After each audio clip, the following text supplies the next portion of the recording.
Youth Congress സംസ്ഥാന അധ്യക്ഷൻ രാഹുൽ മാങ്കൂട്ടത്തിൽ റിമാൻഡിൽ. തിരുവനന്തപുരം വഞ്ചൂർ കോടതി 2 ആഴ്ചത്തേക്കാണ് റിമാൻഡ് ചെയ്തത്. രാഹുലിനെ പൂജപ്പുര സെൻട്രൽ ജയിലിലേക്ക് കൊണ്ടുപോയി. വിവരങ്ങളുമായി ചന്തു ചന്ദ്രശേഖർ ചേരുകയാണ്. ചന്തു, 2 ആഴ്ചത്തേക്കാണ് വഞ്ചൂർ കോടതി രാഹുലിനെ റിമാൻഡ് ചെയ്തിരിക്കുന്നത്. ഇപ്പോൾ പൂജപ്പുര സെൻട്രൽ ജയിലിലേക്ക് കൊണ്ടുപോയിരിക്കുകയാണ്. മറ്റ് വിശദാംശങ്ങൾ എന്തൊക്കെയാണ്? വലിയ പ്രതിഷേധം തന്നെയാണോ യൂത്ത് കോൺഗ്രസ് പ്രവർത്തകരുടെ ഭാഗത്തു നിന്നും ഇപ്പോഴും ഉണ്ടായിക്കൊണ്ടിരിക്കുന്നത്?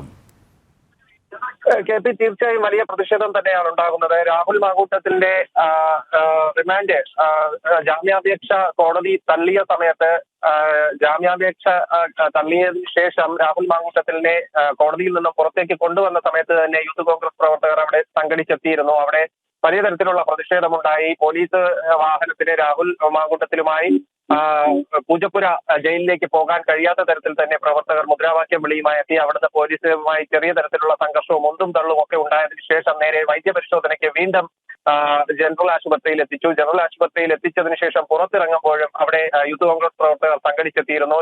രാഹുൽ മാങ്കൂട്ടത്തിൽ മാധ്യമപ്രവർത്തകരോട് സംസാരിക്കാൻ ശ്രമിച്ചു. സംസാരിക്കാൻ പോലീസ് അനുവദിച്ചില്ല. ശക്തിയായി പിടിച്ച് ജീപ്പിലേക്ക് കയറ്റുകയായിരുന്നു. ഇതിനെ രാഹുൽ മാങ്കൂട്ടത്തിലും കൂടെയുണ്ടായിരുന്ന യൂത്ത് കോൺഗ്രസ് പ്രവർത്തകരും ഒക്കെ പ്രതിരോധിക്കാൻ ശ്രമിച്ചു. മുൻ MLA ശബരിനാഥൻ, PC വിഷ്ണുനാഥും ഉൾപ്പെടെയുള്ളവരുടെ നേതൃത്വത്തിലായിരുന്നു ഒരു പ്രതിഷേധവും നേരിയ സംഘർഷാവസ്ഥയും ജനറൽ ആശുപത്രിക്ക് മുന്നിലുണ്ടായത്. അതിനുശേഷം ഇപ്പോൾ വാഹനം രാഹുൽ മാങ്കൂട്ടത്തിലുമായി പൂജപ്പുര സബ് ജയിലിലേക്ക് പോകുകയാണ്.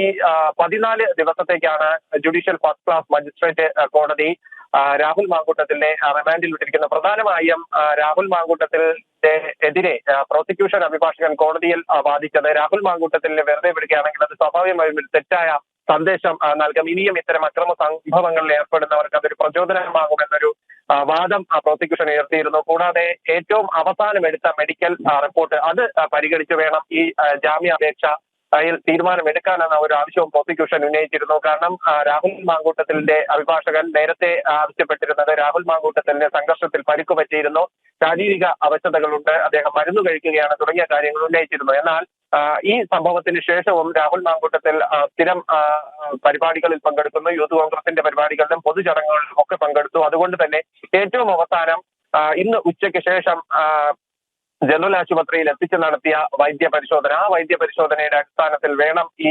ജാമ്യം നൽകുന്നതുമായി ബന്ധപ്പെട്ടുള്ള കാര്യത്തിൽ വിധി കൽപ്പിക്കാനെന്ന ഒരു ആവശ്യം പ്രോസിക്യൂഷൻ ഉന്നയിച്ചു. അത് കോടതി പരിഗണിക്കുകയായിരുന്നു. എന്തായാലും രാഹുൽ മാങ്കൂട്ടത്തിൽ ഇപ്പോൾ റിമാൻഡിലായിരിക്കുന്നു. ഈ മാസം 22 വരെയാണ് റിമാൻഡ് കാലാവധി. വലിയ രീതിയിലുള്ള പ്രതിഷേധം ഉണ്ടാകുന്നു. രാവിലെ മുതൽ തന്നെ കേരളം കണ്ടിട്ടില്ലാത്ത തരത്തിലുള്ള ഒരു നാടകീയ രംഗങ്ങൾ ഇതുമായി ബന്ധപ്പെട്ട ഒരു ചന്തു, ഇവിടെ രാഷ്ട്രീയ പ്രേരിതമായ ഒരു അറസ്റ്റാണ്, രാഷ്ട്രീയ പ്രേരിതമായ ഒരു നടപടിയാണ് പിണറായി പോലീസിന്റെ ഭാഗത്തു നിന്നും ഉണ്ടായിരിക്കുന്നത്. ഇതിനെ രാഷ്ട്രീയമായി നേരിടും, നിയമപരമായി നേരിടും എന്നുള്ള ഒരു വിശദീകരണം തന്നെയാണ് കോൺഗ്രസ് നേതാക്കളും യൂത്ത് കോൺഗ്രസ് നേതാക്കളും ഇന്ന് നൽകി. ഇപ്പോൾ രാഹുൽ മാങ്കൂട്ടത്തിനെ റിമാൻഡ് ചെയ്ത പശ്ചാത്തലത്തിൽ പ്രോസിക്യൂഷന്റെ ഭാഗത്തിനടക്കം സർക്കാരിന്റെ ഭാഗത്തിനടക്കം ശക്തമായി വിയോജിപ്പ് കോടതിയിൽ രേഖപ്പെടുത്തിയ സാഹചര്യത്തിലടക്കം വരും ദിവസങ്ങളിൽ നാളെ അടക്കം വലിയ പ്രതിഷേധ പരിപാടികൾ സംഘടിപ്പിക്കാൻ തന്നെയാണോ നേതൃത്വം തീരുമാനിച്ചിരിക്കുന്നത്? തീർച്ചയായിട്ടും അത്തരത്തിലുള്ള വലിയ പ്രതിഷേധങ്ങൾ സ്വാഭാവികമായും വരും ദിവസങ്ങളിൽ ഉണ്ടാകുമെന്ന കാര്യത്തിൽ സംശയമില്ല. ഇപ്പോൾ രാഹുൽ മാങ്കൂട്ടത്തിന്റെ അഭിഭാഷകൻ ഇതിനുശേഷം കോടതി നടപടികൾക്ക് ശേഷം പുറത്തിറങ്ങി മാധ്യമങ്ങളോട് വ്യക്തമാക്കിയത് ഇതിൽ തുടർ നടപടികൾ കോൺഗ്രസ് നേതൃത്വവുമായി ആലോചിച്ച് മേൽക്കോടതികളിൽ ഹർജി നൽകുന്നതടക്കമുള്ള തുടർ നടപടികളിലേക്ക് കോൺഗ്രസ് നീങ്ങും. അപ്പോൾ നിയമപരമായ നടപടികളിലേക്ക് കോൺഗ്രസ് സ്വാഭാവികമായും കടക്കുമെന്ന കാര്യത്തിൽ സംശയമില്ല. അത് മാത്രമല്ല, ഇതൊരു രാഷ്ട്രീയ പ്രേരിതമായ കാര്യമാണ്, രാഷ്ട്രീയ പ്രേരിതമായി എടുത്ത കേസാണെന്നും ഇത്തരത്തിൽ അതിരാവിലെ വീട്ടിലെത്തി അറസ്റ്റ് ചെയ്ത് സംഭവം ഇത്തരത്തിൽ കേട്ടുകേൾവിയില്ലാത്തതാണ് എന്നുമുള്ള ഒരു ആക്ഷേപം പൊതുവിൽ ഉന്നയിക്കപ്പെടുന്നുണ്ട്. അത് കോൺഗ്രസ് വരും ദിവസങ്ങളിൽ വലിയ രീതിയിൽ ചർച്ചയാക്കുമെന്ന കാര്യത്തിൽ സംശയമില്ല. ഇന്നത്തെ പ്രതിഷേധങ്ങളെല്ലാം അതിന്റെ തുടർച്ച തന്നെയാണ്. സ്വാഭാവികമായും നിയമസഭാ സമ്മേളനമൊക്കെ വരുന്നു.